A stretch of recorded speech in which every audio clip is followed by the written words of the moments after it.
काँग्रेस आणि पाकिस्तानचा अजेंडा एकच, अमित शहा यांचा घणाघात। काश्मीरमधल्या कलम 370च्या मुद्द्यावर पाकिस्तान आणि काँग्रेस सोबत, पाकिस्तानच्या संरक्षण मंत्र्यांच्या वक्तव्यामुळे नवा वाद।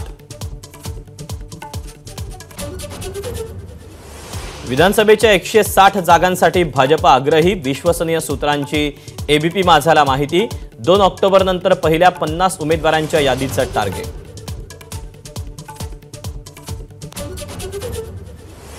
मुस्लिमांबद्दल आक्षेपार्ह वक्तव्य करणाऱ्या भाजप नेत्यांविरोधात अजितदादांची तीव्र नाराजी, भाजप हायकमांडकडे तक्रार करणार।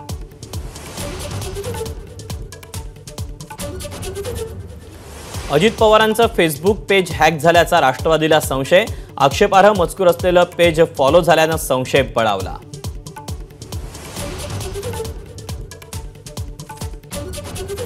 मंत्रिपदासाठी सूट शिवून तयार असणाऱ्या भरत गोगावलेंची महामंडळावर बोळवण, एसटी महामंडळाच्या अध्यक्षपदाची चर्चा आदित्य ठाकरेंकडून खिल्ली।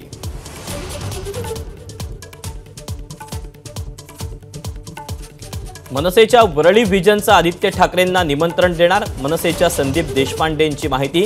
काका पुतण्यामधल्या राजकारणाची मुंबईभर चर्चा।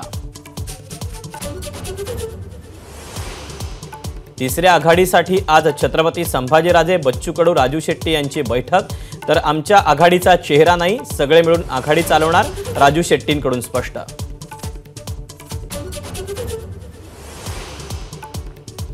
राहुल गांधींविरोधात बेताल वक्तव्य करणाऱ्या संजय गायकवाड, अनिल बोंडेंविरोधात काँग्रेस आक्रमक। आज राज्यभर आंदोलनं, तर दोन्ही नेते आपापल्या नेत्यांवर ठाम।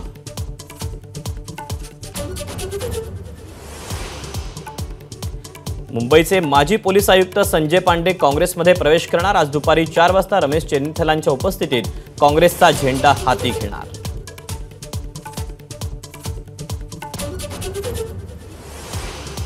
भाजप अध्यक्ष नड्डांचं खरगेंच्या पत्राला प्रत्युत्तर, राहुल गांधींनी ओबीसींना चोर म्हटलं, पंतप्रधानांना दांडुक्यानं पिटू म्हटलं, त्याचं समर्थन कसं कराल, नड्डांचा सवाल।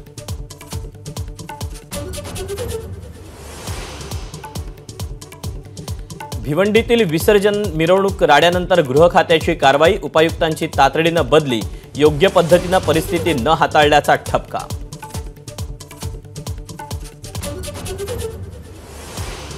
दसऱ्याच्या मुहूर्तावर सिडकोच्या घरांची लॉटरी निघणार, वाशी, सानपाडा, जुईनगर, खांदेश्वर, नेरूळ रेल्वे स्थानकाशेजारी 40,000 घरांसाठी लॉटरी।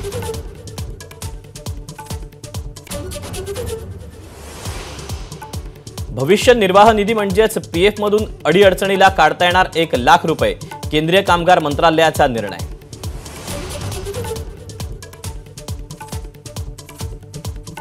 सिंधुदुर्ग, विजयदुर्गला युनेस्कोचं नामांकन, 6 आणि 7 ऑक्टोबरला युनेस्कोचं पथक पाहणी करणार।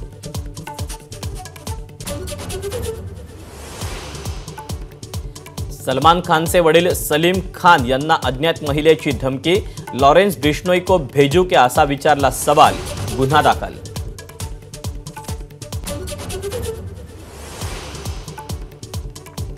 अमेरिकेच्या फेडरल रिझर्व्हकडून व्याजदरात तब्बल 0.5% कपात, भारतीय शेअर मार्केटवर सकारात्मक परिणाम, सेन्सेक्स आणि निफ्टीही तेजीत।